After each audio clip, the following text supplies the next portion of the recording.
আমি যাব না, তাহলে চলো বাসায় চলো, আমার হাতে দাও। তুমি করলো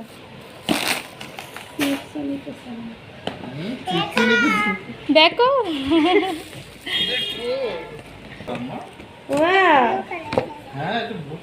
ইন্ট্রো দেখে অনেকেই বুঝতে পারছেন যে আসলে কি হতে যাচ্ছে। আমার ভাগ্নির জন্য আজকে কালকে রাতে শপিং করা হয়েছিল, তো ভাবলাম যে আজকে গিয়ে ওর শপিংগুলো দিয়ে আসি। কারণ হচ্ছে ও আবার ওর দাদু বাড়িতে চলে যাবে, তো তাড়াতাড়ি করে এই জন্য দিয়ে আসি।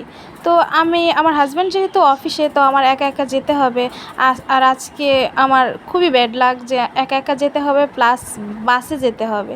তো একটা বাসে উঠেছিলাম বসুমতীতে, তো এই বাসটা এত বেশি ভালো ছিল যে আমার যেতে একদমই সময় লাগে নাই। খুবই সামনের সিটে সিট পেয়েছিলাম, আর যেতে অনেক অল্প সময়ে আমি গিয়েছিলাম, কোনো জ্যাম ছিল না। তো ওর জামা নিয়েছি, পাশাপাশি ভাবলাম যে ওর জন্য ও অনেক আইসক্রিম পছন্দ করে, তো আইসক্রিম খুব বেশি নিব না, কারণ হচ্ছে ওর একটু ঠান্ডার প্রবলেম আছে।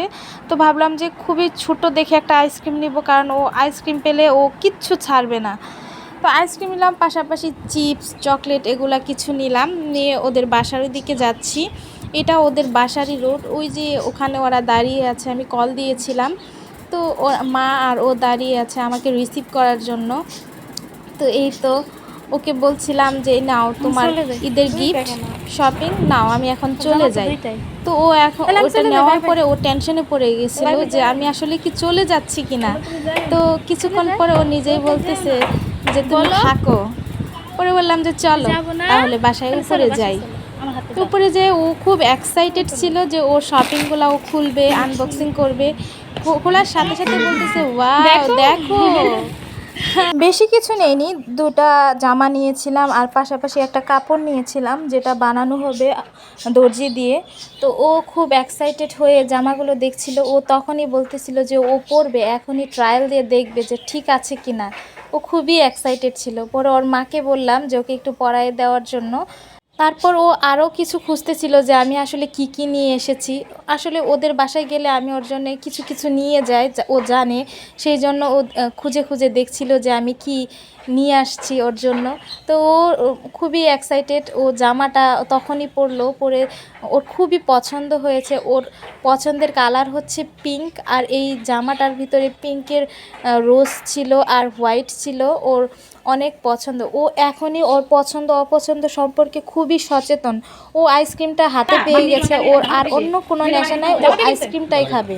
আইসক্রিম দেখার সঙ্গে সঙ্গে অন্য সব নেশা ওর চলে গেছে। অলরেডি ওর ঠান্ডা লেগে আছে, তারপরও আমি নিয়ে গিয়েছি। দেখেন ওকে অনেক কিউট লাগছে না, অনেক সুন্দর লাগছে, মাশাল্লাহ আমার পরীটাকে অনেক বেশি সুন্দর লাগছে। ও আবার আয়নাতে ওকে নিজেকে দেখছিল যে কেমন লাগতেছে ওকে।